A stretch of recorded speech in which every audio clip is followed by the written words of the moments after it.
Hello guys, അപ്പം ഇന്ന് നമ്മുടെ ചിക്കൻ 65 ഉണ്ടാക്കണ ഒരു വീഡിയോ ആണ് കേട്ടോ. അപ്പം നമ്മൾ അതിൻ്റെ കൂട്ടുകൾ എന്തൊക്കെയാണെന്ന് നോക്കാം. അപ്പം നന്നായിട്ട് ഫോർക്ക് വെച്ചിട്ട് ചിക്കൻ നന്നായി കുത്തി കൊടുക്കണം കേട്ടോ, അല്ലെങ്കിൽ എരിവ് പിടിക്കില്ല. അപ്പം നമ്മുടെ മസാലകൾ പറയാം. മുളക് പൊടി, അരിപ്പൊടി, കുരുമുളക് പൊടി, മുളക് ഇടിച്ചത്, ഇതൊക്കെ ഇട്ടിട്ടാണ് നമ്മൾ ഉണ്ടാക്കുന്നത്. അപ്പോൾ നന്നായി കുഴച്ച് വെച്ചിട്ടുണ്ട്. ഇത് നമുക്ക് 15 മിനിറ്റ് റെസ്റ്റ് ചെയ്യാൻ വെക്കണം. അത് ഫ്രീസറിൽ വെച്ചാൽ അത്രയും ടേസ്റ്റ് ആവും കേട്ടോ. അപ്പോൾ വെളിച്ചെണ്ണയും കൂടി ഒഴിച്ച് കുഴച്ചോളൂ. അപ്പോൾ നമ്മുടെ വെളിച്ചെണ്ണ ചൂടായിക്കൊണ്ടിരിക്കുകയാണ്. അപ്പുറത്ത് നമ്മുടെ അച്ഛമ്മയുടെ ചിക്കൻ കറിയും.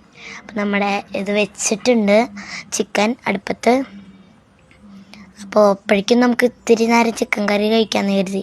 ഇതാണ് നമ്മുടെ ഫൈനൽ ലുക്ക് ചിക്കൻ കറിയുടെ, ചിക്കൻ വറുത്തതിൻ്റെ. അപ്പോൾ നല്ല ടേസ്റ്റ് ഉണ്ട് കേട്ടോ, സൂപ്പർ.